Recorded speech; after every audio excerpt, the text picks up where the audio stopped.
In this video, we will learn how to configure the Exceptions and Validations tab within a step. You can think of this area as the What If area.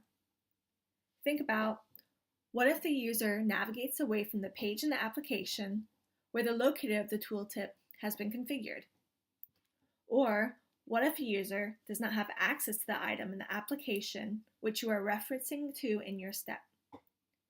The Exceptions and Validations area allows you to build in some flexible functionality to get your users back on track so they can finish the guide without any confusion.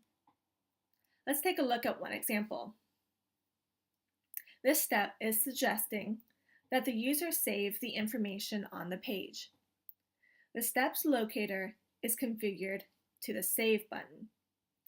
However, we would like the guide to continue even if the user clicks the Cancel button. To allow some flexibility here, we will leverage the Exceptions and Validations area in the JumpSeat console. Let's take a look at how this was configured. Here we have two drop-down menus, one for Find Exception and one for Lost Exception.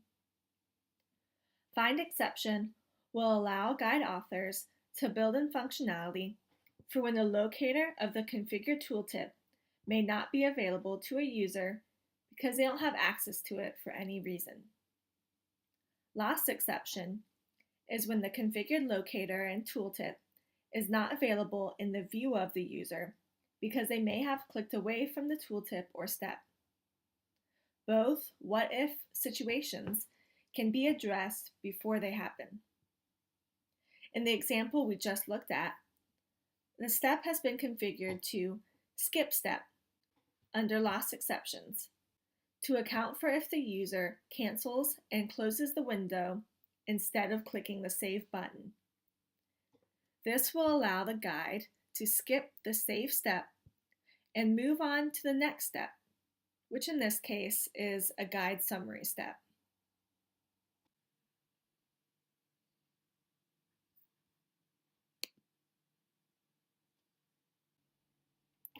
Other options include Skip to Step. Maybe the best step to skip to is not the very next step, in which case you can set the guide to skip to another step later in the guide.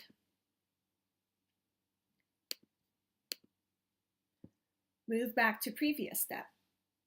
This is good if you want the user to go back and read the previous step more carefully before proceeding so that they can complete the correct action required to move on in the guide.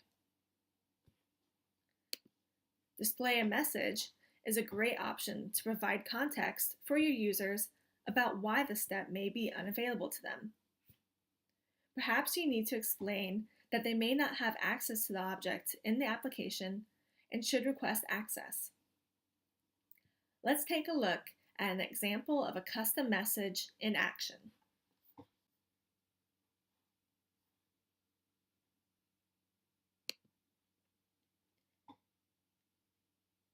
In this example, we have started a guide and then received an error message. Since I, as the user, did not properly follow the directions, I've received an error message that can explain why I did not get the desired result. As you can see, exceptions and validations are very useful to incorporate into any step and can allow the guide authors to be creative in anticipating their users' actions in various situations in order to provide the most tailored and seamless experience possible.